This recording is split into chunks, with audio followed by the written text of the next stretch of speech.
लोकशाहीचा बुलंद आवाज, रिपब्लिकन वार्ता महाराष्ट्र। ग्रामपंचायतीच्या निवडणुका 6 महिने लांबणीवर पडण्याची चिन्हे, दिवाळीमध्येच उडणार बार। विद्यमान सरपंचांना प्रशासक म्हणून संधी मिळणार। स्थानिक स्वराज्य संस्थांच्या लांबत चाललेल्या निवडणुकांमुळे ग्रामपंचायतच्या निवडणुकाही लांबणीवर पडण्याची चिन्हे आहेत। येत्या फेब्रुवारी 2025 मध्ये जिल्ह्यातील अनेक ग्रामपंचायतीच्या मुदती संपणार आहेत। त्यांच्या निवडणुका किमान 6 महिने लांबणीवर पडण्याची शक्यता प्रशासकीय पातळीवर व्यक्त होत आहे। निवडणुका लांबल्याने ग्रामपंचायतीवर प्रशासक नियुक्तीची शक्यता आहे। येत्या फेब्रुवारी महिन्यात जिल्हाभरात ग्रामपंचायतीची 5 वर्षांची मुदत संपणार आहे। तेथे निर्धारित वेळेत नवे सदस्य निवडून येण्यासाठी डिसेंबर महिन्यातच ग्रामपंचायतीची निवडणूक कार्यक्रम जाहीर होणे अपेक्षित आहे।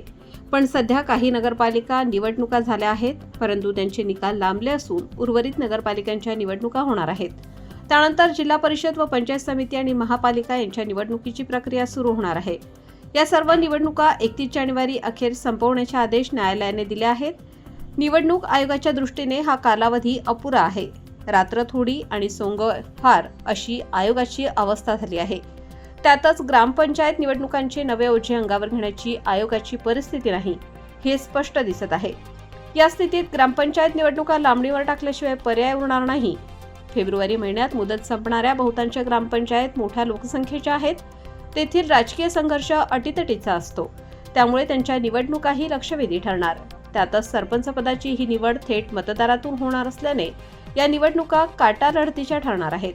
फेब्रुवारीतील निवडणुका लांबल्यास त्या आगामी 6 ते 8 महिने घेता येणार नाहीत। मार्च महिन्यापासून शाळा महाविद्यालय यांच्या परीक्षांचा हंगाम सुरू होतो, त्यामुळे निवडणुकांसाठी शाळेतील वर्गखोल्या आणि शिक्षक उपलब्ध होणार नाहीत। जून पासून पावसाळा सुरू होतो, त्यामुळे निवडणुका पावसाळा संपल्यावर म्हणजेच दसरा दिवाळीतच घ्याव्या लागणार आहेत। 2च महिन्यात मुदत संपणाऱ्या ग्रामपंचायतीत इच्छुकांनी मोर्चे बांधणीला सुरुवात केली आहे।